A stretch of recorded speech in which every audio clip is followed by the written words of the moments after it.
Boa noite para todos.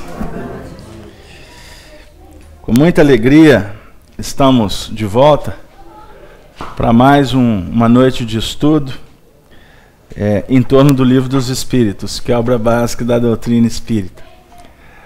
Nós gostaríamos de iniciar endereçando um abraço para todos os nossos amigos, agora teleouvintes, né, da rádio e TV Brasil Espírita de Maceió, os nossos amigos da rede Amigo Espírita, os membros da TV Nova Luz, todos os demais companheiros que estão nesse momento nos acompanhando ao vivo, de seus lares, enfim. Nós vamos, portanto, nesse momento agradecer a Jesus, principalmente a Jesus, por essa bendita oportunidade de estarmos juntos aqui. Que a gente possa aproveitar o máximo, dentro do que for possível, e gostaríamos de convidar a todos para que a gente possa fazer um trabalho participativo, não é mesmo? Para que a gente construa juntos o trabalho da noite. Bom, gente, como eu disse, o Livro dos Espíritos é a obra básica da doutrina espírita. Nós estamos trabalhando com a segunda parte do Livro dos Espíritos, no capítulo 6º, que é intitulado Vida Espiritual, no tópico Escolha das Provas. E hoje nós vamos fazer uma leitura e um pequeno comentário da 272, porque o objetivo principal nosso é a questão 273. Ok? Bom, na questão 272, Allan Kardec pergunta assim aos espíritos: espíritos vindo de um mundo inferior, a Terra, ou de um povo muito atrasado, como os canibais, poderiam nascer entre os nossos povos civilizados? Resposta: sim. Há os que se extraviam por quererem subir muito alto, mas nesse caso ficam deslocados entre vós, porque têm costumes e instintos que não condizem com os vossos.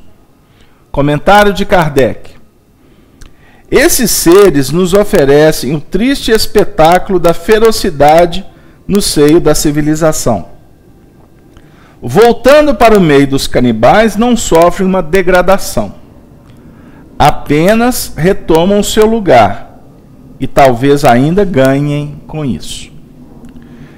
Bom, essa pergunta 272, muito vinculada com a 270, 271, que a gente trabalhou com muita calma na última semana, ela vem nos dizer o seguinte: nós sabemos que existem muitas moradas na casa do Pai. Como o nosso planeta, existem outros planetas habitados, alguns em estágios mais evoluídos do que o nosso e outros mais atrasados do que o planeta Terra. Aqui foi feita uma associação com os canibais como um povo primitivo, né?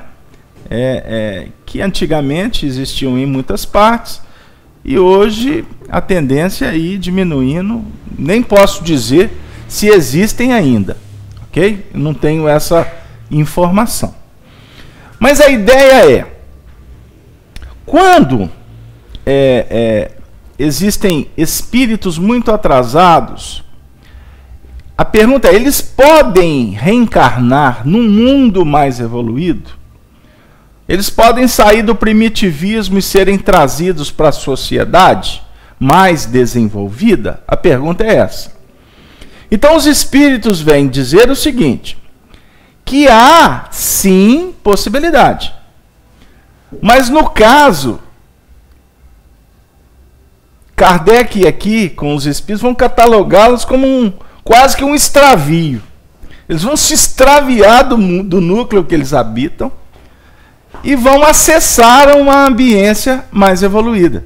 Quer dizer, a própria palavra, o termo usado, extraviar, né? Já dá uma ideia de que está acontecendo alguma coisa de errado. Quer dizer, sair do pior, de uma condição inferior, para habitar numa condição superior. Então os espíritos vão dizer o seguinte, que quando isso acontece, estes que vêm de uma situação inferior para melhor, eles vão se sentir deslocados. Eles vão ter muitas dificuldades de adaptação. É natural, não é? É como se você fosse lá nas regiões mais carentes do globo e tirar um indivíduo de lá e trazer para viver no nosso meio, com tecnologia, com televisão, com avião, não é? Com tantas coisas desenvolvidas, com um tipo de comportamento completamente diferente. É uma contraposição, é o melhor. É como se a gente estivesse trabalhando de uma forma a agredir um processo de evolução. Portanto, os seres vão habitando os mundos nos quais eles se afinizam, junto com aqueles que estão no mesmo estágio, obviamente, um mais evoluído, outro menos, mas todos dentro de um contexto, de uma hierarquia, de uma escala espiritual, naquele mundo, naquela circunstância. Ok? E isso vale até para o nosso mundo material, a nossa Terra. Por isso que eu citei os mais primitivos viverem num ambiente mais evoluído. Agora, pode acontecer o contrário? Pode. Aqueles que vivem numa ambiência mais evoluída serem levados para uma ambiência primitiva. Só que aqui não é um extravio. Se isso acontecer, é por uma determinação do alto. Porque ninguém em sã consciência vai querer optar em sair do melhor para ir para o pior. Vou falar para uma dona de casa que eu vou tirar da cozinha dela o micro-ondas, o fogão elétrico. Eu vou tirar dela a máquina de lavar, louça, a máquina de lavar roupa. Não é? Aí eu vou convidá-la, essa dona de casa, para ir morar numa ambiência extremamente primitiva, indígena, lá na floresta. A roupinha do marido vai ter que ser na beirada do rio, esfregando na pedra. Já imaginaram que barato? Que coisa super legal. Como é que nós vamos fazer café? Hein? Vamos pro pilão? Hein? E o arroz? Como é que nós vamos fazer com o arroz? E aquele tanto de vasilha? Né? Como é que vai ser depois do almoço? Vai, dá jeito, dá jeito. Ué, e as panelas de pedra? Mas tem que lavar a cuia. Você acha que cuia, você acha cuia em qualquer esquina da floresta. Não é descartável assim, não. Deu aí, gente? Então, ir para uma situação adversa, no caso, quando acontece, é por uma determinação do alto para, de alguma forma, auxiliar este que vai viver nessa dificuldade no seu processo evolutivo. Ou seja, se a gente não consegue acompanhar a marcha do progresso, não tenha dúvida que a gente vai ser convidado para dificuldades, tirando da gente até essas facilidades que são conquistas da humanidade. Deu aí? Bom, ok, Dora? Atendido o seu pedido? Eu posso fazer só uma perguntinha? Se você... Aqui no texto fala do que é ainda, né, primitivo encarnar na civilização. E o contrário pode acontecer? Foi exatamente o que eu acabei de falar. Ou seja, pode acontecer. Como missão seria para como missão, ensinar, como missão, mas mais como expiação. Eu vou explicar. Por que não como missão? Porque a missão, ela vai se caracterizar por uma ambiência em que o indivíduo vai criar, vai facilitar para ajudar aqueles que estão na retaguarda a ascender planos superiores, fazendo isso de uma forma consciente. Esse é o missionário.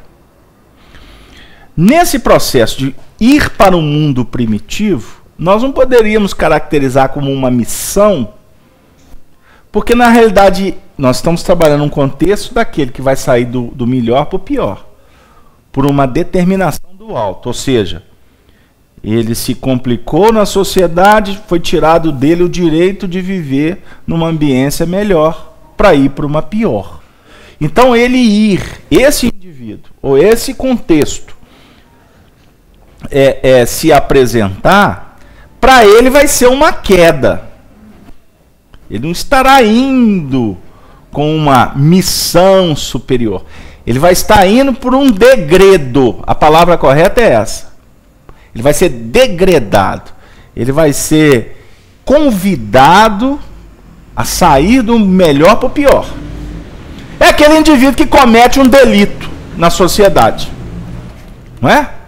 Ele comete um delito na sociedade, ele vai ser preso, ele vai ser julgado, e ele vai sendo, se ele for condenado, ele não vai ser retirado da sociedade para passar por um processo de reeducação. Então, no caso das reencarnações que se dão nesse nível, é o indivíduo que cometeu dificuldades, delitos na sociedade e foi convidado para viver no mundo inferior. Então ele não está indo como missionário. Mas a queda dele vai levá-lo para esta condição inferior, para que ele viva num meio muito primitivo, muito difícil para ele, e como ele vai chegar lá com uma bagagem, porque ele viveu num mundo melhor, ele se deleitou com muitas coisas boas, quando ele chegar no mundo primitivo, ele vai falar assim, mas está tudo errado aqui. Aqueles que vivem no mundo primitivo, para eles está tudo bom. Não é? Se confraternizam a tribo de lá com a tribo de cá. Não é? Não dá para atravessar o rio. Mas aqui tá bom, a gente caça do lado de cá. Aí os que estão na tribo do outro lado do rio também estão felizes. Lá com a vidinha deles. Aqui tem caça, lá tem agricultura. Mas aí, esse que vai reencarnar, que veio de um mundo melhor para o pior, ele vai chegar aqui, lá vai falar assim, mas que vidinha mais ou menos é essa aqui? Aí ele pergunta, vocês já foram do outro lado do rio? Não podemos, porque Deus do trovão, as dificuldades aqui não favorecem para a gente atravessar o rio. Que Deus do trovão, que nada. O Thor sou eu. O Thor sou eu. Aí ele fica namorando o rio, ele fala assim, mas deve ter um jeito de passar. Deve ter um jeito. Porque intuitivamente ele já passou pelo rio até de asa delta. Né? Ele já passou de jet ski. Hein? Com equipamento de mergulho. Ele já conhece isso. Só que ele está no mundo primitivo. E lá não tem gasolina, lá não tem equipamento, lá não... Então ele vai ter que dar um jeito. E ele vai dar um jeito. Aí o que acontece? Ele vai bater cabeça, vai sendo levado ao mundo espiritual no sonho. É assim que acontece. Ele dorme com aquele drama. Como é que eu vou fazer para atravessar o rio? Aí eles levam, ele dorme. Aí de noite leva ele em espírito, para que ele se recorde dos tempos que ele era. Né? Que ele até praticava esporte radical. Canoa, né? Aquelas coisas todas. Aí, canoagem. Aí ele falou assim, gente, mas esse negócio... Aí chega de manhã, até que um dia ele vê uma folha lá em cima flutuando em cima da água. Aí um dia ele vê um pedaço de cana, né? Uma madeirinha que vem escorrendo pelo rio. Mas eu vou montar em cima daquilo. Aí os outros que estão lá, estão assim, mas ele é o cara, esse aí é especial. Vamos até eleger ele como o novo chefe da tribo. Porque ele conhece. Na realidade, para ele está sendo um sofrimento. Agora, para os outros que estão lá, ele é o fera. Então, estratificando, a queda de uns é o soerguimento de outros. Aqueles que estão em fases inferiores da evolução vão passar a ter nele um referencial. Então, toda a mitologia, toda a história que foi consignada lá na antiguidade, ela foi pautada em cima dessa história simples que eu estou contando para vocês. Os deuses, né, do Olimpo, né, até a visita de naves espaciais aqui, naquele mundo antigo, isso tudo ia consignando o que se tornou até crença. Foi daí que foi se fundamentando as próprias religiões. Vocês são novos, mas a minha turma antiga aqui, ó, na década de 70 teve um autor que fez um sucesso, o nome dele era, não sei nem se ele está desencarnado, Erich von Däniken. Era um deus astronauta. E a senhora é nova, hein? Isso não é da minha época, não. Hein? Aí, se vocês lerem a história do Eram os Deuses Astronautas, ele faz um estudo lá no Egito, por exemplo, na civilização dos Incas, dos Maias, dos Astecas, e apresenta assim, aspectos interessantes que fica patenteada a visita de naves espaciais aqui na Terra.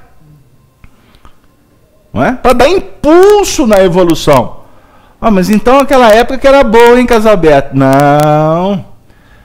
Né? Primeiro que eles não deixam de nos visitar. E olha que nosso estudo não é de ufologia. Eles não deixam de nos visitar. Só que aqui existe uma jurisdição, que é de Jesus. Então existe proteção no planeta. Não é qualquer nave que vai entrar no nosso espaço, sem autorização do mundo espiritual. Esse povo também não é da época do Jornada nas Estrelas, né? Da Confederação. Você lembra do capitão James T. Kirk? Né? Dr. McCoy, né? O Spock. Tudo é minha época. Né? E é interessante, né?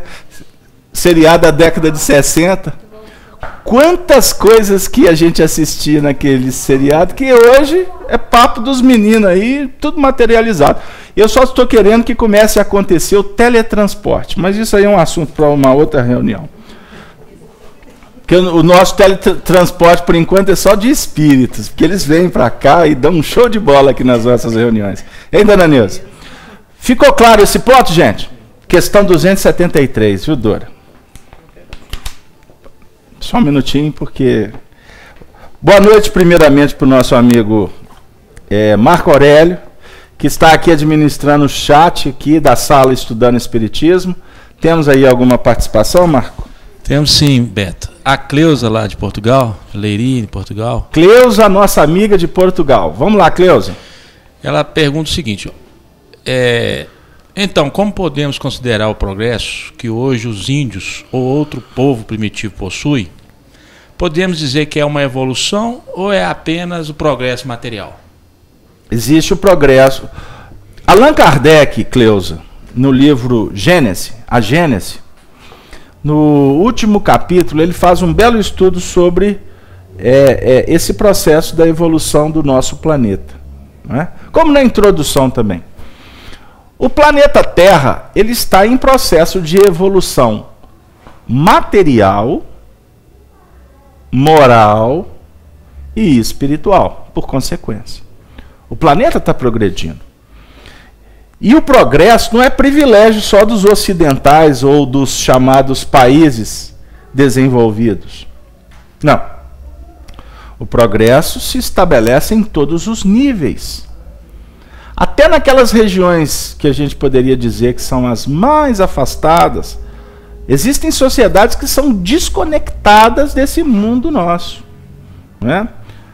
Enfim, mas até nessas regiões o progresso está acontecendo. Ok? Então, assim, é um contexto espiritual, energético. Agora, é óbvio que nós temos, dentro da própria escala evolutiva no planeta, uma variedade muito, muito intensa de espíritos. é óbvio que quanto mais o planeta vai evoluindo, mais vai diminuindo o percentual da primitividade. Entendeu? Mas ela vai existir. A treva sempre faz parte do processo. Porque senão vira um reino um reino que está muito, muito distante da nossa realidade espiritual. Então, o que é importante a gente entender é o seguinte, que o progresso material, ele não representa progresso espiritual, ok? Você pode ter uma sociedade muito desenvolvida materialmente, intelectualmente, e ser miserável espiritualmente, ok? A gente não pode nos perder em comparações indevidas. Mas o progresso material, querendo ou não, ele abre portas para que em seguida venha o progresso moral. Por uma série de razões. Observem bem. Vamos fazer um paralelo com a nossa sociedade atual. Você vê que quanto mais o tempo vai passando, mais as informações vão atingindo as diversas camadas sociais. Então hoje, por exemplo, você conversar com a geração, esses jovens, esses meninos que estão nas escolas, eles já têm uma consciência ecológica muito superior àquelas que nós participamos quanto jovens. Vamos pegar só por aí. Não é? Hoje, as crianças já falam de saúde com muita naturalidade. Recriminam determinados comportamentos da sociedade que os pais, por exemplo, representam. Alguns comportamentos que eram moda, hoje a sociedade já até repudia. Né? Comportamentos sociais. Então a gente vai observando que com o passar do tempo há um aprimoramento, há um melhoramento em todos os níveis. Em todos os níveis. Mas aí vem uma discussão que a gente participa dela. E a nossa reunião espírita tem essa função. Que, em contrapartida, nós também estamos vendo, no atual contexto social, muitas aberrações. Muitas aberrações. Muitas histórias que nos visitam que são extremamente agressivas. Por exemplo, pais que estrupam filhas, cativeiro, descobriram um cativeiro aqui no Brasil, de um pai que manteve aprisionado 2 filhas. E com ela havia uma interação, uma relação íntima. E elas amordaçadas, né? Em cativeiro mesmo, passando por situações complexas. Aí você vai observando coisas que são assim, que a própria sociedade já vai repudiando. Não é? E quando há essa repugnação, vamos dizer assim, esse repúdio, foi a palavra que eu usei, isso já começa a caracterizar uma sociedade que já está atingindo um nível diferente, de mais aprimoramento. Então hoje, por exemplo, aqui no Brasil, a gente discute muito a questão, o anseio nosso como brasileiro é que o Brasil, por exemplo, cresça de sorte que possa oferecer para os brasileiros, para todas as pessoas em nível social, qualidade de vida, não é? Saúde, transporte, não é? Lazer, educação. Eu até recebi um texto essa semana de um discurso que aconteceu lá no Congresso. Eu não vou citar o político, mas achei muito interessante, porque ele fez uma alusão ao término da Copa do Mundo. E ele disse assim, que chamou muita atenção dele, um depoimento do Davi Luiz, que era o capitão, um dos jogadores da seleção brasileira, que disse que ele estava triste porque não pôde dar uma alegria para o povo. E ele achou muito interessante esse depoimento, porque o jogador não estava assim, que estava triste porque perdeu. Mas estava triste porque não estava dando alegria para o povo. E aqui eu não vou perpassar o discurso dele, porque não é o nosso objetivo. Mas isso demonstra valores importantes que precisam ser enaltecidos. Quando o movimento é em prol ao semelhante, ele tem características importantes. Isso já começa a consignar, já começa a definir uma certa maturidade, um certo desenvolvimento moral e espiritual. Porque a nossa sociedade é muito egóica. Nós pensamos muito no que nos interessa. O que interessa ao outro não importa muito para a gente. Não sei se vocês concordam com isso. Então, tudo isso vai definindo para nós um estágio de evolução que vamos atingindo. Agora, as aberrações, que parece que vão tomando corpo, que vão aumentando a cada momento, não é? A violência, a impunidade, não é? São assuntos que a gente discute, porque eles estão batendo na porta de todos nós. Como dizia o seu Leão, 40 anos atrás, ele falava assim, vai chegar um tempo que a gente vai ter medo de colocar a cabeça para o lado de fora do portão de casa. Ele falava isso, o pessoal não entendia. Mas por quê? E hoje você não pode abrir o portão sem alguns cuidados. Não é? Hoje não adianta você ter um carro com ar-condicionado, com o vidro fechado, para evitar ser assaltado, porque o assalto está acontecendo de uma forma que até com o vidro fechado. Não é? Isso é toda hora. Não é? Os desvios psíquicos, os desequilíbrios estão se avolumando, sim. Aí você fala assim, mas peraí, mas está evoluindo ou está piorando? Não. O processo da evolução, ele é muito sério. E em meio à evolução, há um movimento chamado testemunho. Todos nós estamos sendo convidados para dar os nossos testemunhos. E quando a gente não dá conta, que a gente acaba escorregando na treva que nós estamos ainda cultuando, estamos trazendo dentro de nós estamos dizendo que a gente ainda precisa de passar por muitas coisas para conseguir acompanhar a marcha do progresso. Agora, como define Emmanuel no livro A Caminho da Luz, quando nós reencarnamos, o apelo da carne, o apelo das questões materiais é muito forte. É muito forte. E o que entristece o mundo espiritual é que muitos missionários vêm para a Terra com o compromisso de dar um passo adiante e, dando um passo adiante, trazer consigo aqueles seres que estão envolvidos com ele, por magnetismo, por amizade.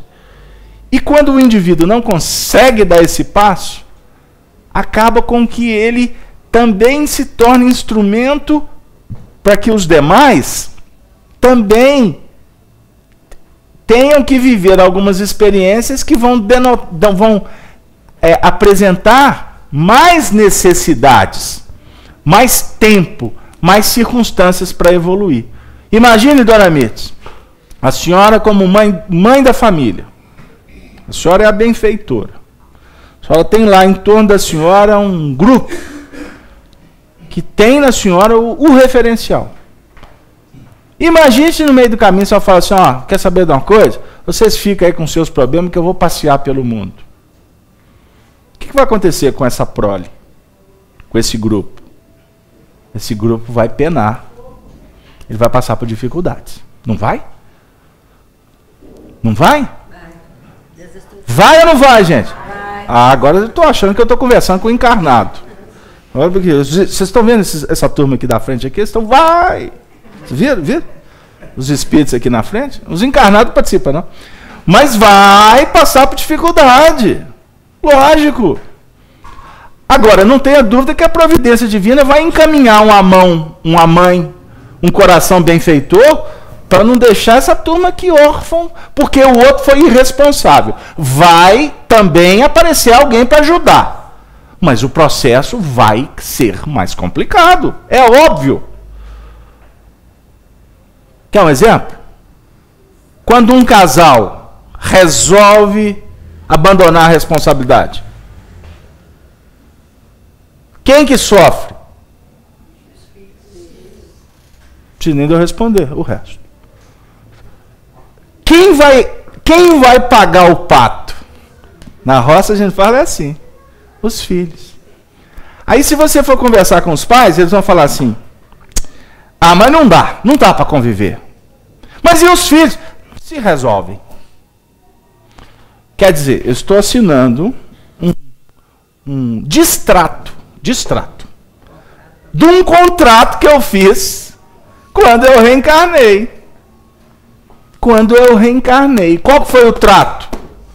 Cuidar da minha evolução e contribuir na marcha do progresso com aqueles corações que vão estar próximos. Isso é básico. Aí se eu deixo a tarefa mais importante, olha o que eu vou dizer, hein? Esse assunto dá até vontade de mudar, né? Vamos pular? Vamos para o Evangelho agora? Porque quando chega o negócio começa a apertar, tem que ir para o Evangelho para dar uma adocicada. Porque Kardec joga com a gente assim, põe a gente para pensar. A tarefa mais importante nossa começa dentro de casa. Dentro de casa. Mesmo que você viva num núcleo de dificuldades, que você se sinta como aquele ser que não tem vínculos espirituais, mas tem um vínculo da carne, meu amigo. Juridicamente tem um vínculo ali. Ok? A lei diz isso. Qual lei? Dos homens? A lei dos homens atualmente está tão fácil de você resolver. Não é? Tão fácil. Aí outro dia um companheiro brincou dizendo assim, que costuma numa separação, a única pessoa que sai ganhando é o advogado. Todo mundo sai perdendo. Né? E você sabe que tem gente que se mantém. Existem famílias que se mantêm por conta disso? A gente vive de aparência. Tranquilo. Porque se tiver que vender, aí já vai começar a cair o padrão. Não é o padrão da CEMIG ali, não. Não é o padrão da luz, não. Se bem que costuma ser que não dá conta nem de pagar a luz. Mas observem como que Deus provê. Prover. Melhor assim. Vai assim. Vai assim. E eu vou dizer isso para vocês, que a gente falar isso com a mídia, transmitindo essa imagem para um número de pessoas que a gente nem sabe o quanto, eu costumo brincar dizendo que a gente costuma ser enviado para um umbral. Mais fundo, né? Porque no umbral a gente já está. Né? Porque nem todo mundo está disposto a ouvir. E costuma ter uma situação que o indivíduo já fez. Já está escrito. Aí ele fala, pô, e agora? E agora que você tem que tomar consciência do que você fez. E em nome da doutrina espírita, tem muita gente que diz, não, mas a doutrina espírita é livre-arbítrio. Né? A doutrina espírita explica uma série de questões. Olha, já cumpriu o mandato, já acertou as coisas, podemos ir embora. Ok. Aí eu costumo dizer o seguinte, isso é tão bonito esse discurso, mas quando é um casal, apenas. Olha para você ver a história dos namorados. Né? Namorar é tão bom, né? Em todos os sentidos, inclusive na hora que termina. Não tem que dividir nada, né, dona Nina? Isso é dentro da visão material. Estou brincando, mas a ideia é, quando é um casal apenas, sem problema, acabou, fechou o ciclo, tudo bem, você para lá e eu para cá. Sem culpa, sem trauma, né? Mas se tem filho, não é casal. Não é casal. É família. E a família é a base espiritual da sociedade. Se a gente não entende esse desafio para abraçar e trabalhar com ele, como dizia minha avó, lá no interior de Minas Gerais, com que cara, Marco Aurélio, que eu vou chegar para Dilma, que eu vou chegar para o governador, que eu vou chegar para o prefeito e falar que eles não estão compromissados com o povo? Hein, senhor Murta? Com que cara, com que autoridade eu posso cobrar dos outros o que eu não estou comprometido em viver? Vamos mudar de assunto? Melhor, né? Você está gostando? Você é educada, vai falar que tá. Deu aí? Para a gente pensar. Porque no dia, senhor Murta, que a gente desencarnar, que a gente for acertar as nossas contas, não vai ter juiz lá não, tá? Mas nós vamos chegar do lado de lá, nós vamos olhar um espelho. E esse espelho, Eustáquio, ele vai estar dizendo tudo que eu fiz. Porque aqui eu vou fazendo, vou acumulando.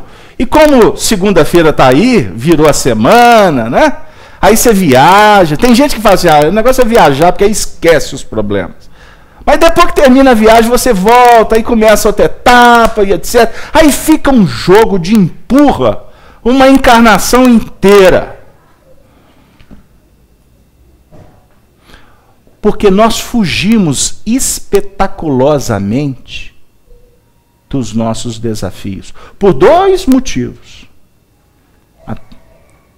Ou por indiferença, ou então por rebeldia. A rebeldia pode se manifestar por medo, por tristeza, uma série de coisas. Mas é rebeldia. Isso é indolência, isso é orgulho. Se o problema está batendo lá, deixemos de ser orgulhosos. Você já imaginou, Eustáquio, se você começar a escolher paciente para você atender lá no hospital? Você já imaginou, Eustáquio? Como é que vai ser dessa turma? Como é que vai ser os filhos do Calvário de Jesus? Você não pode escolher paciente. Porque se você, como um sacerdote da medicina, escolhe paciente, você também está fazendo um distrato. Aí diz assim, eu não atendo plano de saúde. Só particular. Aí eu fico assim, meu Deus, vai ter que reencarnar ainda, e se Deus quiser o SUS ainda vai demorar muito tempo para melhorar, porque ele não pode ser médico particular, ele tem que ser médico do SUS. Carlos Alberto, mas eu tenho que ganhar o dinheiro dos meus, o leitinho dos meus filhos. Ele tem que manter a viagem para a Europa, ele tem que continuar frequentando os restaurantes mais caros. Então, vamos refletir. Estudo com Kardec, com doutrina espírita, não podemos fingir que não está acontecendo problemas espirituais na nossa evolução. Então, doa quem doer. Nós temos que falar. Não adianta fugir. Não adianta fugir. Dr. Bezerra de Menezes foi uma das maiores celebridades desse país. Foi político por pressão da segunda esposa dele, porque ele dependesse dele, ele não queria. Sofreu que foi uma beleza no meio político. Mas quando ele parava para discursar, todos se curvavam diante de uma autoridade espiritual que foi conquistada por anos e anos de trabalho despretensioso. Dr. Bezerra de Menezes, o título que ele levou foi Médico dos Pobres. Aí ele tem um discurso que fala assim, o médico de Jesus, ele não pode escolher quem que ele vai atender. Eu tenho esse discurso lá em casa. O médico de Jesus não escolhe aonde ele vai atender, que horas que ele vai atender. O médico de Jesus é aquele que, se o indivíduo não tiver como pagar, ele vai deixar de atender uma dor, um sofrimento, porque o indivíduo não tem como pagar. Casamento, o sistema está errado, a gente tem que dar o grito. Ok, vai dando grito, vai fazer passeata, vai brigar, vai fazer isso, vai conquistar os valores amoedados. Agora eu pergunto para você, como é que a tua cabeça flutua no travesseiro quando tu vai dormir? Tô bem. Então beleza, continue assim. Mas eu quero te dizer que em breve você não vai estar bem. Porque daqui a pouco você vai começar, na hora que você precisar de um médico, você vai lembrar da sua conduta como médico. Você vai lembrar. Então nós estamos falando de mundo primitivo e das projeções que vamos nos sublimando na ordem da escala espiritual. Qual é a nossa condição hoje? Como está a nossa postura? Ô, meu amigo Gerson, parece que tem um companheiro, seu nome, se você gostaria de falar, você levantou o dedo. Tiago, use o microfone para os ouvintes poderem registrar a sua participação. Muito obrigado, Tiago. É a primeira vez que você vem à FIAC? É a primeira vez que eu venho aqui. Seja bem-vindo, se sinta aconchegado dentro dessa fraternidade tão amiga e eminentemente mineira, uai. Vamos lá. Obrigado. Eu estava com uma dúvida sobre essa questão que você está falando, da questão de mundo primitivo, essa questão de evolução. Nesse caso, você estava falando eu até vi essa reportagem de um pai que aprisionou as filhas por 20 anos. Sim. Jesus sempre fala que o escândalo é necessário, mas ai daquele que praticar esse escândalo, que motivá-lo. Será se por acaso, né, se esse pai não cometesse isso, elas precisariam passar por isso? Tiago, não é isso? Ok. Tiago menor ou maior? Maior. Maior. É porque ele é grande, viu? O pessoal que não está assistindo.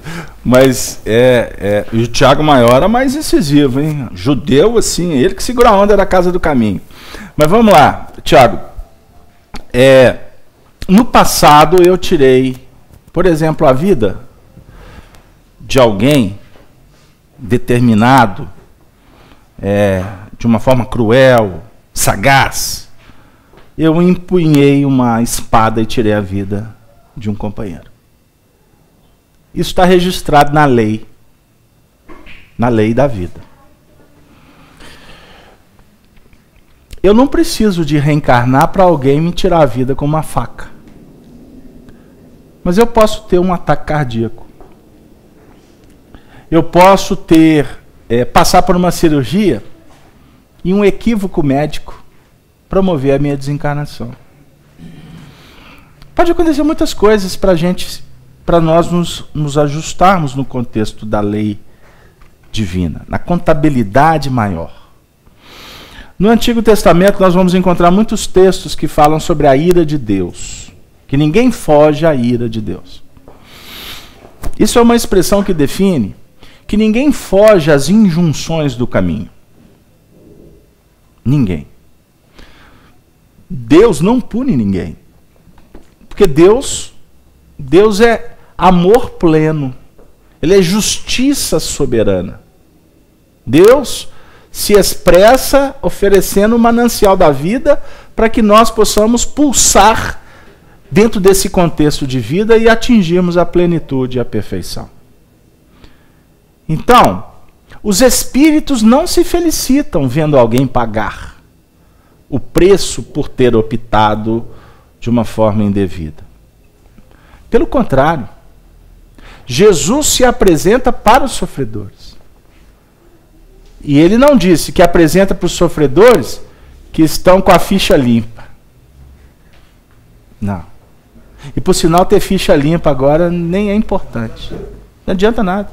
Não precisa ter ficha limpa, não. Só candidatar de novo. E nós fazemos esses trocadilhos até para dizer o seguinte, que aqueles que, por exemplo, tomam uma decisão de falar que não precisa de ficha limpa, você não tenha dúvida que eles estão dizendo para o mundo inteiro da consciência deles que eles são aqueles que têm a ficha mais suja. Isso é básico. É difícil raciocinar assim? É difícil? Não. Agora, quem está promovendo, quem está querendo facilitar para que haja ficha suja, é aquele que vai ter que limpar o chão do hospital amanhã. Nossa, mas esse trem aqui, nem sabão direito a gente tem. Mas tem que limpar a privada. Julguei pesado? E eu estou falando isso, não é demérito. Porque tem muita gente que limpa a privada irradiando luz para o hospital inteiro. Tem mais autoridade espiritual do que o diretor do hospital. Ok? Mas também existe na ordem da limpeza, e você pode apostar que uma boa parte está ali debaixo do guante do sofrimento. Não queria estar ali. Ali é mundo primitivo. Mas por que está ali? Básico. É porque não soube se portar, não soube se conduzir diante da organização natural da vida. É muito triste quando a gente analisa, por exemplo, uma história como essa. Cativeiro. Você não tem a dúvida de que essas companheiras favoreceram o cativeiro de alguém ontem. Não é? Não tem dúvida. Por que uma bala ficou perdida e alvejou uma pessoa? Quem atirou não sabe que atirou em alguém. Mas a bala atingiu porque o indivíduo tinha que passar por aquilo. E não foi à toa que ele atravessou a rua aquela hora, naquele instante que a bala passou. Não foram os espíritos que colocaram o indivíduo para ele ser alvejado. Vai lá que agora você vai desencarnar, vai vir uma bala, corre! Não tem isso. Não funciona assim. Mas nós, Tiago, nós vamos construindo o nosso mundo espiritual a partir das nossas elaborações mentais. Então, quando Descartes disse que penso, logo existo, foi Descartes? Penso, logo existo. Foi, Renata? Nossa doutora em filosofia. Ele disse, penso, logo existo. Essa reflexão é de profundidade. Porque o pensamento é vida, como define Emmanuel. Pensamento é vida. Então, todas as suas elaborações mentais, você atrai energias.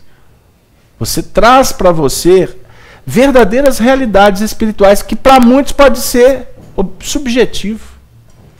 Você está vendo? Nossa, mas eu estou sentindo aqui uma coisa boa. Aí alguém está do lado. Que é isso? Está um fedor de carniça aqui danado. Você tá... E o indivíduo, não, mas engraçado. Aí o outro está assim, nossa. Né? A nossa turma, né, vai fazer visita no lar. Eles estão até preocupados comigo agora. Porque antes ficava todo empolgados, né? Ia fazer visita lá e depois vinha contar o que aconteceu na visita. Aí eu comecei a cortar a asinha da turma, né? E sem dó. Você não pode ter dó para cortar a asa, não.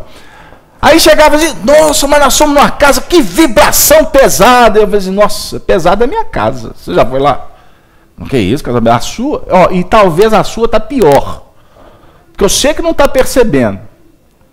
Vibração pesada, identificar coisas ruins, você pode identificar de acordo com o seu estado de alma. De acordo com o foco que você estabelece na observação. Agora, vibração pesada é o nosso planeta. É um planeta de prova e expiação. Você quer aqui sutilidade? Você quer aqui viver no oásis, no mundo maior? Não. Aqui é desafiador para nós. Agora, se a batucada está tocando, sintoniza com Tchaikovsky. Se o funk está comendo, busca Beethoven. Olha o Casavello, Caetano. Tá bom, busca Caetano. Busca Milton. Busca o Clube da Esquina, por sinal o pai do Lobote desencarnou ontem. Ok? Busca onde que você se sente bem. Ah, meu negócio é samba. Vai pro samba. Você que elege. Você que escolhe. Agora, se eu fosse você, eu também sintonizava com o que te liberta. Será que essa música que você tá ouvindo hoje, ela te aprisiona ou te liberta? Independente do ritmo, tá? Porque pode ter muita gente no funk aí, no mundo espiritual superior. Eu acho difícil, mas pode ter missionários lá, não é? Então depende da sua posição, da sua análise. E não tem preconceito. Aí, vocês estão com preconceito com o funk. E por sinal, o carro de música não passou aqui hoje. Olha aqui. Aí, eles estão atrasados. É porque a gente faz a prece inicial, começa um desfile de carro, de som. O som é mais caro do que o Fiat 147 que carrega o som. Vocês não têm a dúvida que esse aí vai desencarnar amanhã para ser otorrino, cuidar do ouvido dos outros, viu, Eustáquio? Porque ele estraga tanto a audição da turma que depois vai ter que cuidar, pingar remedinho, né? Equipamento. Isso é um sacerdote. É assim que a vida devolve, amigo. Você acha que essa turma que está cuidando da evangelização ali, do filho das outras mães, são todas elas almas sublimadas? São não. É porque aprontaram muito com a meninada e hoje, ou então fecharam a porta para elas. Aí hoje está aí. É psicólogo, é terapeuta ocupacional, né? É evangelizadora, é parteira, é obstetra, professor. Não fala das professoras, porque hoje, graças a Deus, nós temos a representação sublime da majestade imperial da educação brasileira no serviço público. Dora. Pergunta 273, eu vou perder o emprego. Um homem que pertence a uma raça civilizada poderia, por expiação, reencarnar numa raça selvagem? Foi o que a gente acabou de falar. Sim, mas depende do gênero de expiação. Um senhor que tenha sido cruel com seus escravos, Tiago, poderá, por sua vez, tornar-se escravo. Chegou na hora certa para te atender? E sofrer os maus tratos que infligiu a outros. Está aqui sua pergunta. Foi dono de escravo ontem, hoje. Então, Jesus define no capítulo 8 de João, no versículo 34. Quem comete pecado é servo do pecado. O pecado é desvio psíquico. Não é comer maçã, não. Por sinal, comer uma maçãzinha boa aqui antes da reunião. Minha janta. Não é comer a maçã, não, viu, seu Murta? O povo até hoje está preso na maçã. E diz que maçã é bom, viu? É bom para um monte de coisa. Eu vou fazer um estudo para vocês de maçã. É bom para um monte de coisa. Agora, o que acontece? O pecado é desvio. A sua consciência está assim, não, eu vou. Menos, não preocupa não. Aí vai. Aí depois, qual que é? O que acontece?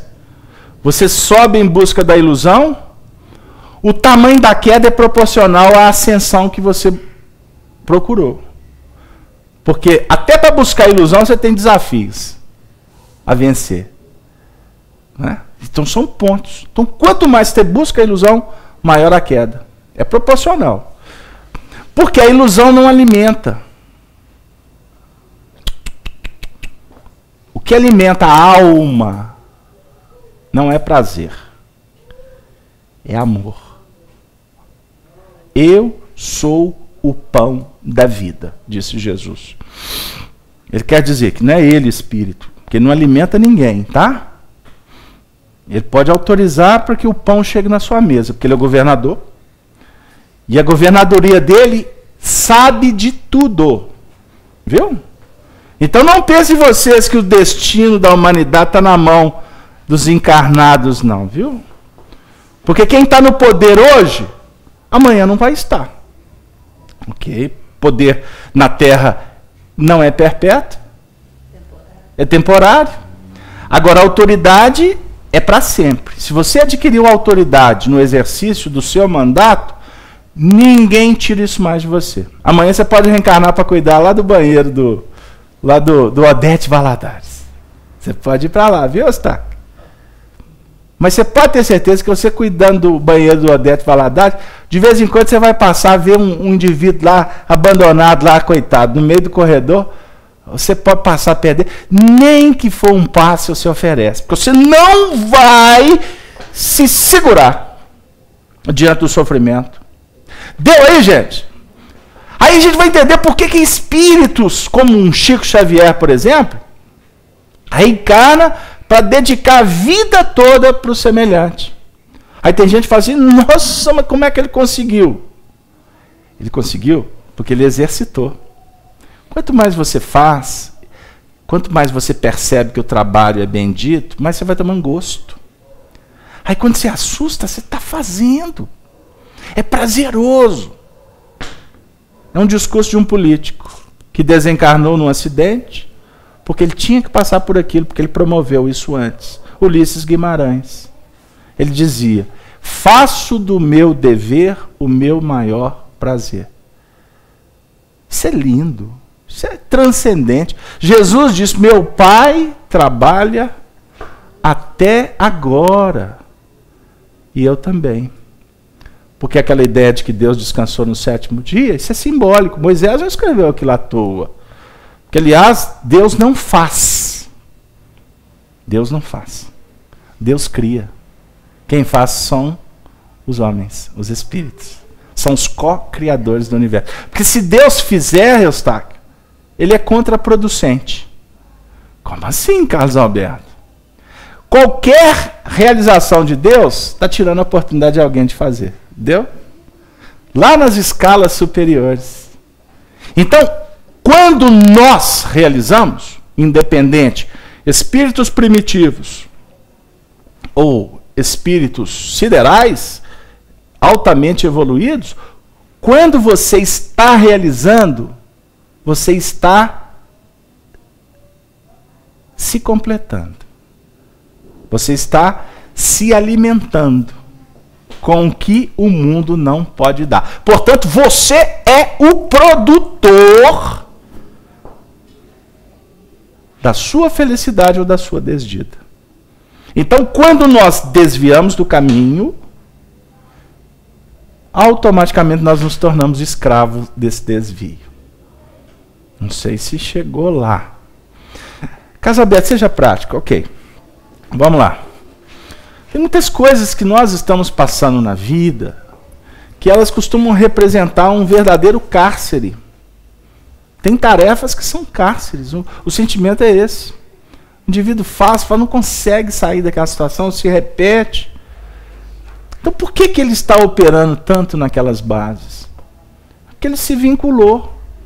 Vinculou com pessoas, vinculou com circunstâncias, vinculou-se com ele mesmo.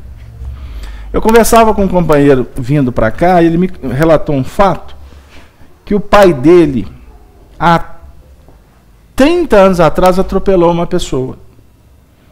E foi um acidente muito grave e na época os recursos eram complicados, ele teve que tirar a pessoa debaixo do carro, e teve que ele mesmo levar para o hospital e depois ele acompanhou essa pessoa muito tempo. Graças a Deus ela não desencarnou não. Mas foi uma história muito dolorosa. E ele estava me contando que o pai dele nunca esqueceu essa história. Vira e mexe, essa história se torna recorrente. Tamanho foi o trauma que ele viveu nessa história. Então, por que... Estou perguntando isso para vocês porque ele não está aqui, nem o pai dele me conhece. Por que ele teve que passar por isso? Por que essa história ficou repercutindo quase a vida dele inteira na intimidade dele? Não foi à toa que ele atropelou uma pessoa. A pessoa que foi atropelada, ela tinha que ter passado pelo atropelamento. Ponto. Ele não atropelou por vontade própria, foi involuntário, ok? Mas ele teve que viver toda uma situação traumática para que ele pudesse, de alguma forma, ser despertado para alguns valores que ninguém no mundo pode dizer quais são. A não ser ele mesmo que vai entender isso no futuro. Quem sabe ele barateou a vida? Quem sabe ele tirou a vida de alguém numa outra existência? E agora ele viveu uma situação que ele teve que trabalhar a intimidade dele para lutar para salvar uma vida. Deu? Talvez impulsionado por ter tirado a vida de outro lá atrás. Não, isso não pode acontecer de novo. É como se ele estivesse fazendo aquilo voluntariamente. Ou premeditadamente. Ele não podia viver aquela experiência de novo. Entendeu, Denise? Eu estou elencando uma história aqui para a gente ter algum parâmetro como base para que a gente possa entender que algumas atividades, alguns desafios que nós temos na atual existência é uma forma que a espiritualidade encontra de nos mostrar o tanto que nós abusamos do poder. Olha a frase. É uma expiação que Deus lhe impõe se ele abusou do poder. Um bom espírito também pode querer encarnar no seio daquelas raças, ocupando posição influente para fazê-las progredir. Trata-se então de uma missão. Resolveu o problema de vocês, Sony? Então, um espírito pode reencarnar numa situação muito precária, decisivamente, ou de uma forma a entender que ele vai para aquela situação para ajudar a soerguer aquele agrupamento. Por isso é que semana passada nós trabalhamos alguns aspectos da carta de Paulo aos Romanos, quando ele fala sobre o futuro de Israel. Estão lembrados da enxertia divina? Estão lembrados, gente? Pois é. Então ele disse assim, vou ler alguns versículos aqui só para a gente relembrar. Que ele fala assim, Israel buscava, o que Israel buscava não o alcançou, mas os eleitos o alcançaram e os outros foram endurecidos.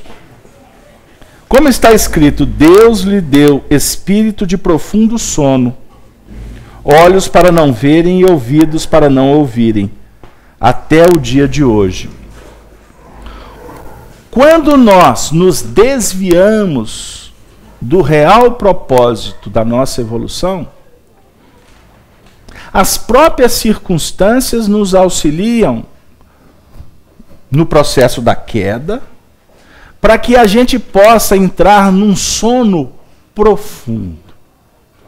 Isso é muito bonito. Porque muitas vezes o indivíduo vai ver e não vai enxergar. Ele vai ouvir e não vai entender. Foi o que aconteceu, por exemplo, com os capelinos que foram trazidos para o planeta Terra para ajudar na nossa evolução. Foram milhões de espíritos que vieram lá da Estrela do Cocheiro, né? lá de Capela, para reencarnar aqui, porque lá eles estavam passando por um processo parecido com o que está passando o planeta Terra agora. Isso se deu em torno de mais ou menos 30 mil anos atrás. São as informações espirituais que Emmanuel nos legou e Kardec também. Por quê? Eles foram tropeçando, e eles estavam tropeçando para cair? Não. Eles foram optando em não querer seguir a marcha do progresso. É como na atual conjuntura. Espíritos que não querem e são indóceis, indolentes, rebeldes quanto ao processo da evolução planetária. O que vai acontecer com eles? Eles vão ter que entrar num sono profundo e serem retirados do contexto planetário. Porque existem espíritos que estão com um nível de periculosidade tão alta que eles não podem permanecer aqui. Fica uma questão de contraprodução, contraproducente. Essas aberrações que nós citamos aqui, que vocês, todos nós, nos deparamos no noticiário, isso tudo está acontecendo num momento de aferição. Emmanuel, na década de 40, quando escreveu o livro A Caminho da Luz, ele falou assim, aproxima-se um tempo em que o planeta Terra vai viver uma fase chamada aferição. Testes, como nunca houve antes. Então, o contexto planetário de tantas facilidades, de tanta informação, de tanta tecnologia, ele oferece todos os elementos para que o habitante do planeta tenha claro que ele pode fazer o que ele quiser. Ele pode fazer o que ele quiser. Está claro. Observem o nosso país, um país de impunidade. Não existe no planeta Terra um ambiente tão favorável para que um espírito seja ferido como o Brasil. Não existe. Eu comentei aqui algumas semanas atrás, estou acompanhando um caso de um companheiro que aos 18 anos de idade assaltou uma senhora nos Estados Unidos e por causa de um assalto ele foi preso. E ele tomou alguns anos de cadeia. Aí ele saiu, foi para a corte maior e reincidiu na rua com um outro assalto. 30 anos de cadeia. Eu vou resumir a história. Por conta de um assalto. E sem papo, não tem conversa. 30 anos de cadeia. Envolve-se droga, uma série de coisas. Que pesa na ficha. Então, aí vocês imaginam o seguinte, um espírito precisa ser testado. Ele precisa ser testado. Pode ser que um ambiente para ele ser testado não seja os Estados Unidos da América com a Suprema Corte de lá. Não pode. Porque senão qualquer desnível, pum, cadeia. Prisão perpétua. Não, vai demorar demais, gente. Vai demorar demais. E olha que lá tem cadeira elétrica em alguns estados. Pena de morte. Sabe o que é pena de morte para um país? Karma coletivo que ele vai pagar. O Brasil não tem pena de morte declarada. A pena de morte que existe é entre os que estão mortos. Eles mesmos atiram no próprio... Eles mesmos atiram no próprio pé. É da lei. Traficante mata traficante. Ambiente de violência se resolve com a violência. Agora eu quero dizer o seguinte, por que existe impunidade então? Em nível social significa que o país precisa de crescer muito, porque é um país infantil. Agora, como um país criança, Jesus diz assim, tem que ser aí que vamos implementar a democracia. Não pode ser num regime totalitarista, não pode. Só que chega um ponto que as coisas vão precisar de organização. E não pensem vocês que vai ser no diálogo que vai se organizar no primeiro momento. Não. Precisa de líderes. Precisa de organização. E eu não tenho dúvida de que no dia que um presidente democrata estiver com o pilar das Forças Armadas do lado, começa-se a organizar uma bagunça. Mas isso é história para séculos para frente, não se preocupe. O que eu quero dizer é o seguinte, não existe uma ambiência tão interessante como o Brasil, para que você possa dizer assim, Jesus, eu quero viver o Evangelho, ou eu não quero viver o Evangelho. Entendeu, Renata? Só que aí o que acontece? Por reencarnar no Brasil, a responsabilidade é dobrada. Também. Captou? Do mesmo jeito que tem liberdade, automaticamente a responsabilidade vai bater. Porque se lá fora, em alguns países, não vai se roubar porque cortam a mão, a maioria não vai fazer, não, é melhor não roubar, né? Porque eu sou apaixonado com a minha mão. Mas aqui no Brasil não se corta a mão. Então, se eu tenho uma necessidade espiritual de vencer um vício, que é tirar do próximo o que não me pertence, né? E trazer para mim, etc, etc, eu tenho que ir para um ambiente que isso é fácil fazer, para que eu possa dizer realmente que eu quero mudar ou se eu não quero mudar. Entendeu, Tiago? Então nós temos que agradecer muito a Deus, por quê? Tropeçaram para que caíssem? De modo nenhum, mas pela sua queda veio a salvação. Gentios para incitar a emulação. O texto de Paulo vem dizer para nós que se não permanecerem na incredulidade, serão enxertados, porque poderoso é Deus para os tornar a enxertar. A definir o seguinte, que se nós, espíritos, que já tivemos tantas oportunidades, não trabalharmos os aspectos que realmente podem motivar a nossa evolução espiritual, o que vai acontecer conosco? nós vamos continuar numa condição de estacionamento espiritual. Porque os benfeitores não vão agredir. Os espíritos superiores, eles não vão lá na sua casa te sacudir para falar que você tem que mudar. Só que essa permanência nessa indiferença, nessa rebeldia, só nos traz conflitos. Só nos traz dores, dificuldades. Porque é da lei. Por isso, Emmanuel vem dizer para nós no livro Fonte Viva, no capítulo 78, que toda criatura em verdade é uma planta espiritual,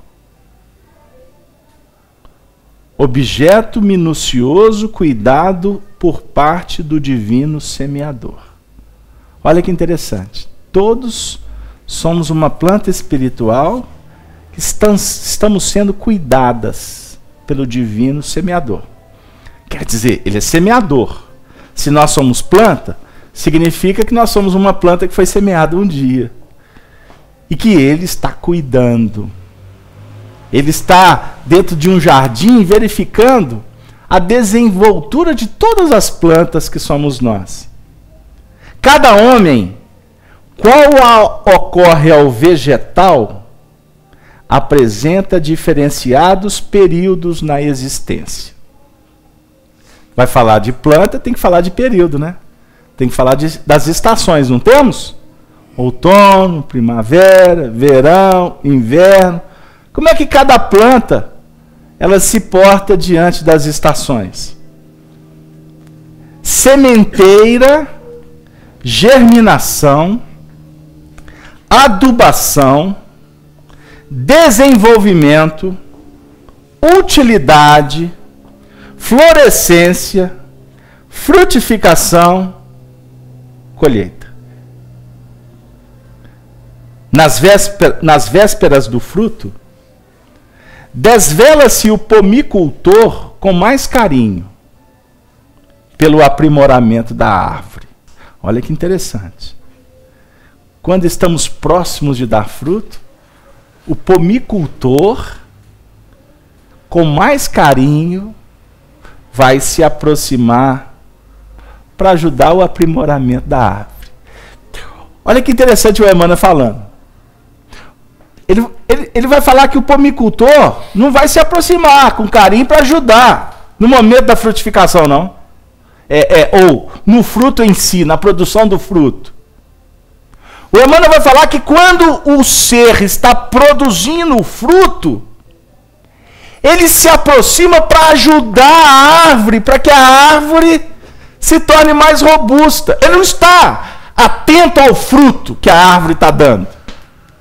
Ele quer cuidar da árvore.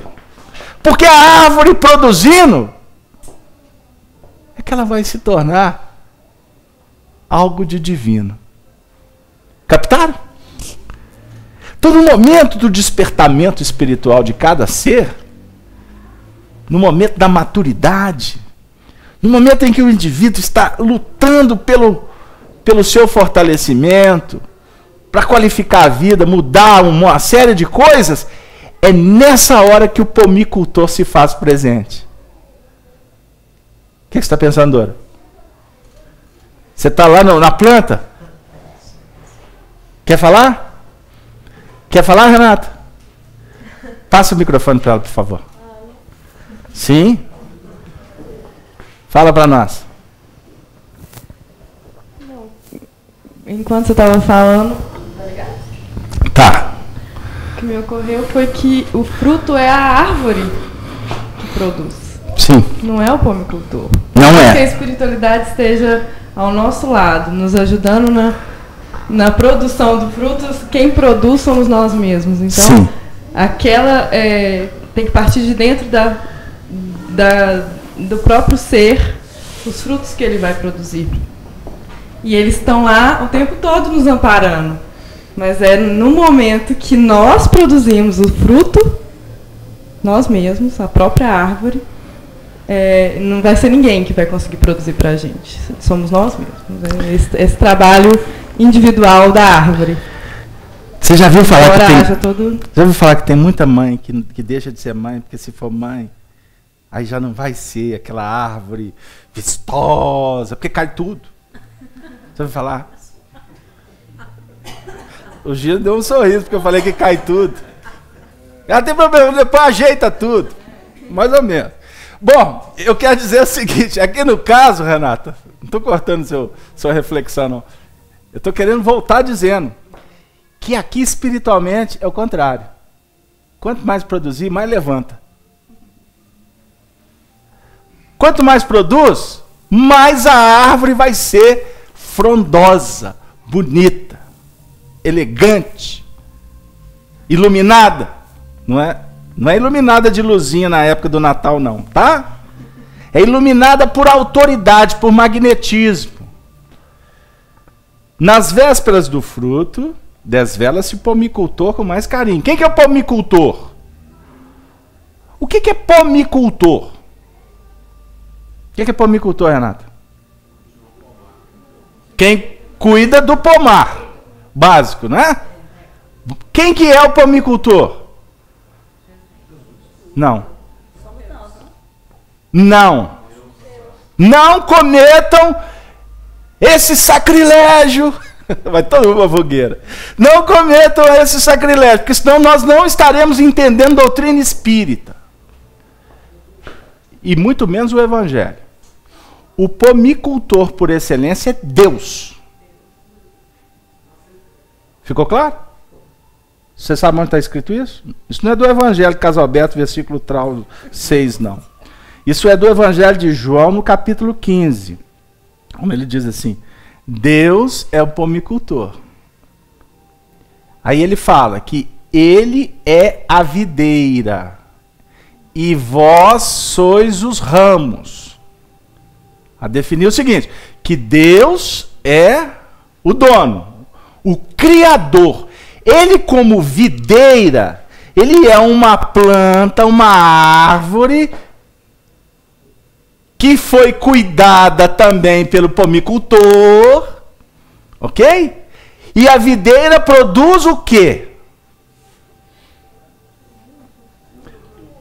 O que a videira produz, dona Mirtz? Uva. E depois o que se faz com a uva? Suco de uva. Simbolicamente o vinho. Qual é a representação do vinho no Evangelho? O vinho representa sabedoria, elevação. Não é o vinho de cálice para embebedar. Porque se embebedar, entra na ilusão. É o vinho do saborear a verdade. Se encantar com a verdade e dar o testemunho na verdade. Por isso é que Jesus, simbolicamente, usa o vinho na Santa Ceia para dizer, este é... Como é que é? O meu cálice. Esse é meu sangue. Desculpa aí. Tem muito tempo. Este é meu sangue, que será derramado, aí, os católicos entraram em cena, que será derramado por vós, não é por mim, é por vós. Então vamos, agora aqui, sem brincadeira, o vinho aqui vai ser representação do sangue também, que é o testemunho, então sabedoria e vivência, ok? Por isso que é cálice, é comprometimento. Você brinda a saúde, mas você brinda a prosperidade. Ok? Aí eu estou voltando aos tempos druida. É saúde, prosperidade e paz. Para ter paz, você tem que passar pelo testemunho, porque senão você não tem paz. Se você não trabalhar, se você não lutar, se você não frutificar, você não tem paz interior. É imprescindível haja fartura e proveito. Evangelho é fartura. Fartura. Fartura de quê? Sabedoria, de trabalho, de caridade, de doação. Fartura. Compreensão. Não tem, se é fartura, não tem medida, não vai acabar. Amor não estanca. Por isso é que Jesus falou para a mulher samaritana, desse poço, não é? Você vai beber água, vai sentir sede. Agora a água que eu vos der é a água que vai abundar pela vida eterna. Isso é lindo. É imprescindível haja fartura. Ah, mas não é só fartura. Emmanuel não perde viagem, não. Olha aqui, dona Mita, o que ele escreveu? Só está bem de óculos aí? Fartura e proveito. Porque não adianta ter fartura se não vai ser aproveitado. Deu aí? Então, o que acontece com o trabalho do Evangelho? Você tem que produzir sempre, mas nessa produção há de se trabalhar para que haja eficiência nessa produção. Ah, então eu vou fazer o bem. Mas será que eles vão reconhecer? Eu vou fazer o bem. Se eles vão reconhecer, problema deles. Mas que eu vou lutar para ser um homem de bem, eu vou lutar. Se vai ser aplaudido, reconhecido, é outra história. Agora é óbvio que você tem que também diligenciar para que o recurso, de uma certa forma, chegue para quem está com os olhos vedados. Tem hora que você tem que pôr a aguinha na boca do sujeito. Por cuidado, por carinho, por respeito, por gratidão. Na luta espiritual, em identidade de circunstâncias, o Senhor adota iguais normas para conosco. Vamos ver se a gente não cometeu um agafe aqui. Atingindo o conhecimento, a razão e a experiência, o pomicultor celeste nos confere preciosos recursos de enxertia espiritual. Eu vou explicar. Com vistas à nossa sublimação para a vida eterna. A cada novo dia de tua experiência humana, recebes valioso concurso para que os resultados da presente encarnação te enriqueçam de luz divina pela felicidade que transmites aos outros. És, contudo, uma árvore consciente, com independência para aceitar ou não os elementos renovadores, com liberdade para registrar as bênçãos ou desprezá-la. Vamos voltar aqui àquela condição. Você aceita ou despreza? Repara. Atentamente, quantas vezes te convoca o sublime semeador ao engrandecimento de ti mesmo? Observa.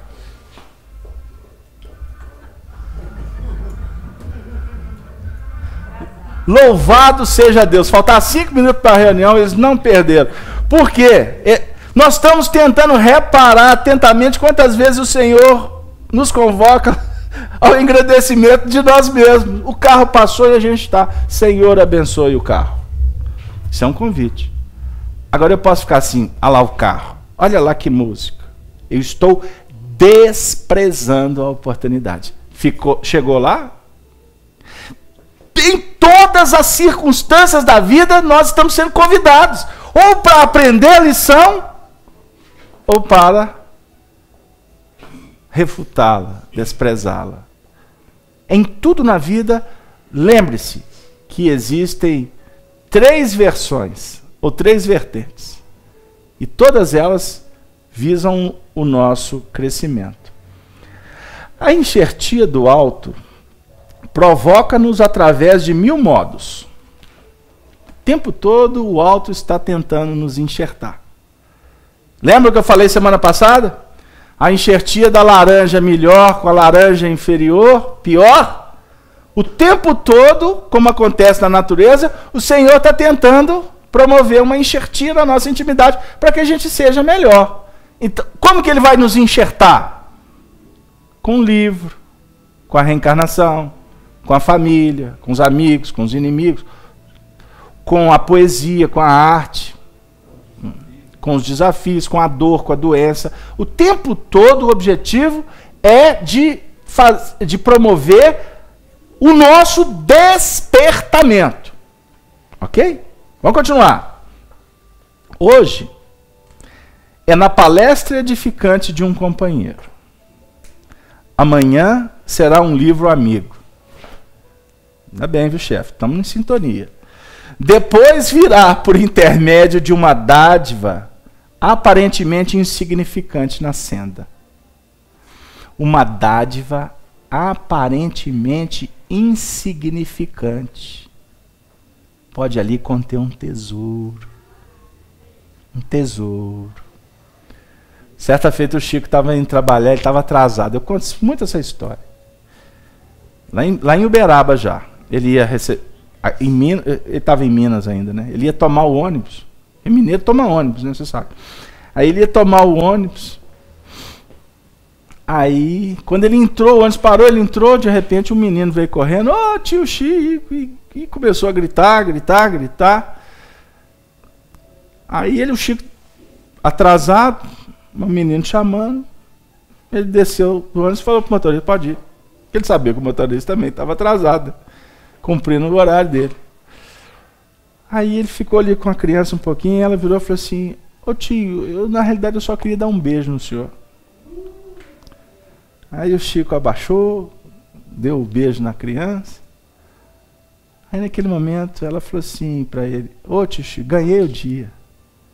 E saiu correndo e foi embora. Aí ficou o Chico Xavier, imagina a cena.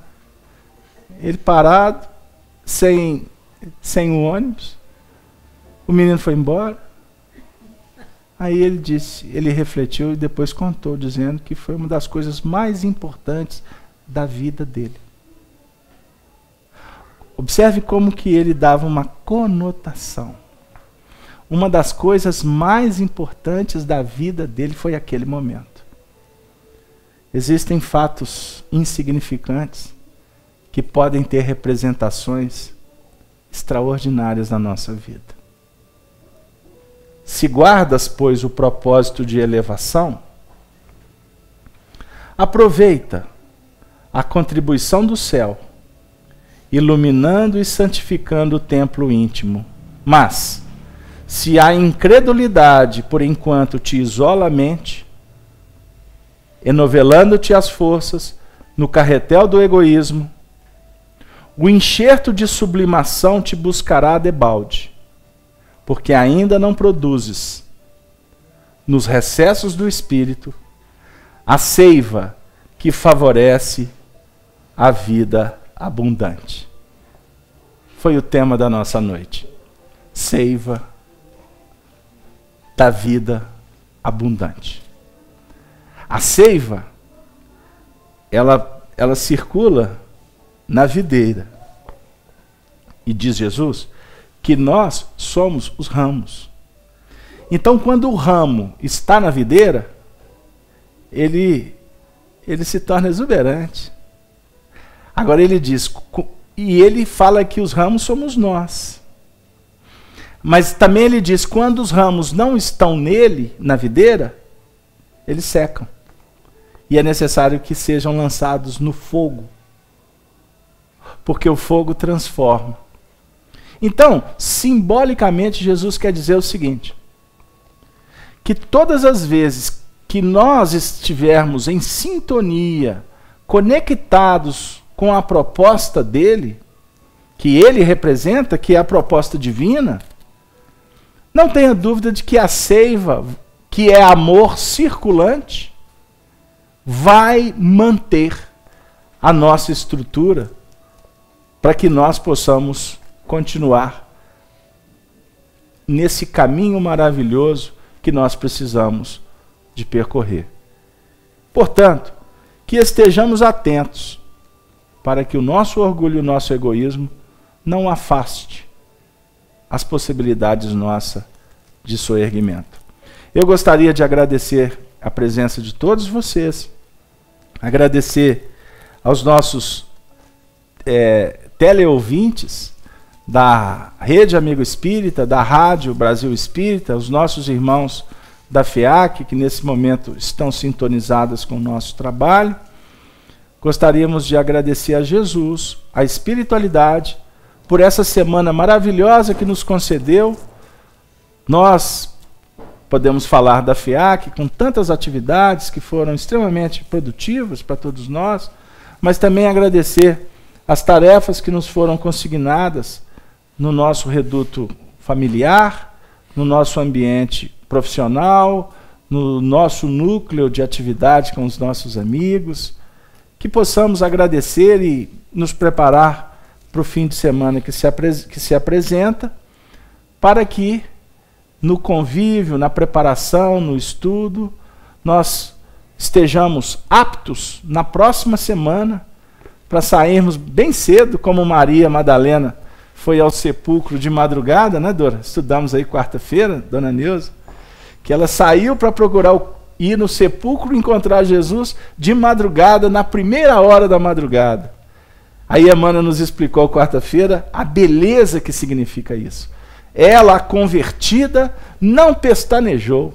No primeiro movimento ela foi para encontrar o Senhor, que representa trabalho, que representa qualidade de vida, que representa esperança, que representa amor, que representa alegria, que representa paz. E que a paz do Senhor envolva e se estabeleça em definitivo no domínio dos nossos corações. E que Maria Santíssima possa envolver e abençoar a todas as famílias aqui representadas. E assim, nós nos despedimos, dizendo do fundo do coração ao Senhor: Ave, Ave, Ave Cristo, para sempre. Que assim seja.